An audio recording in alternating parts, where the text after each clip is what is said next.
Ito. Dalawang portion po to. Ito yung nasa baba, malapit sa kambingan. At meron din dun sa taas. Mas maluwang dun sa taas. Ito ay tatamnan din ng sibuyas. Yan, tatamnan ng sibuyas.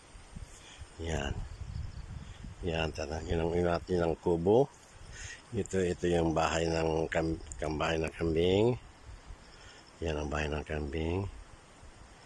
Ito katabi lang yung kubo. Yan, ang kubo. Yan ako titira.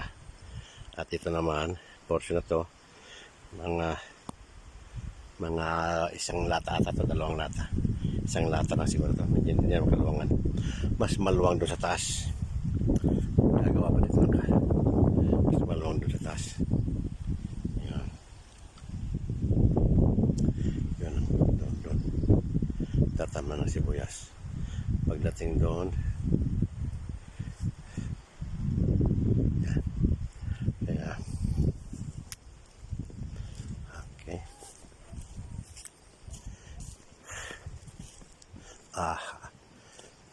Ito, mga kwento, mga compost to, mga tain ng baboy. Lalagyan ko rin ng compost para lang tumaba ang lupa. Yan sa host na yan, dyan ang gagaling yung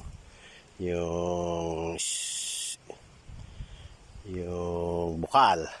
Yan. Yung host na yan, yun. Papunta yun sa bahay, supply yan dun sa bahay. Okay. Continuous ang lakas ng bukal. Ang lakas. Palalagyan ko yan ng semento para maganda. Lady, your love. Yun.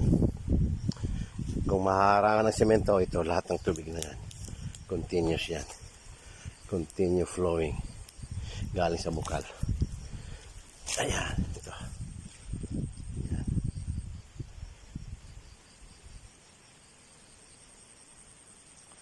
Galing sa bukal. At sa baba nitong kahon nito may bukal dito. Pagdating ng summer, humihina to. Pero dun sa baba meron pa rin kwan. Kaya meron pa rin mapagkukunan tubig. At meron pa ron doon sa lugar na yun. Mataas lang ng konti. Mahabang hose gagamitin.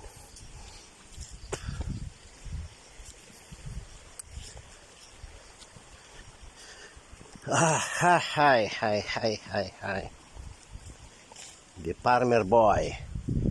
Yun, ito. Mga sat kalating lata siguro magkatatim dito o dalawa. At sa taas naman mga tatlo. Mas apat siguro sa taas. Dito mga isa lang dito. At kalahati lang, kaunti lang to. Oh, ito yung si kabayo, service ko. Ito ang aking kambingan. Sa ngayon wala pang laman si kambingan.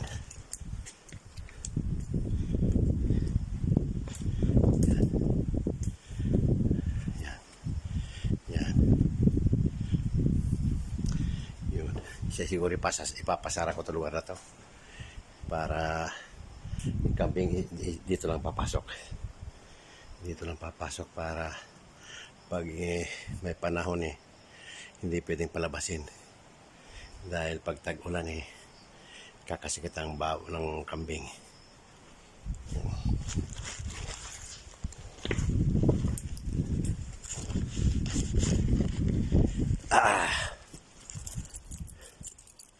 Ito ngayon ang bahay kubo. Typical ito, mga dalawang mag-asawa lang. May isang anak, dalawang anak. Yun.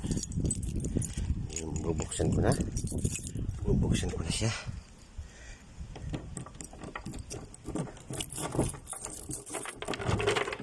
Yan.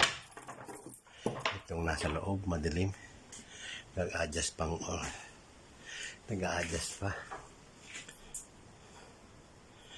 Madilim.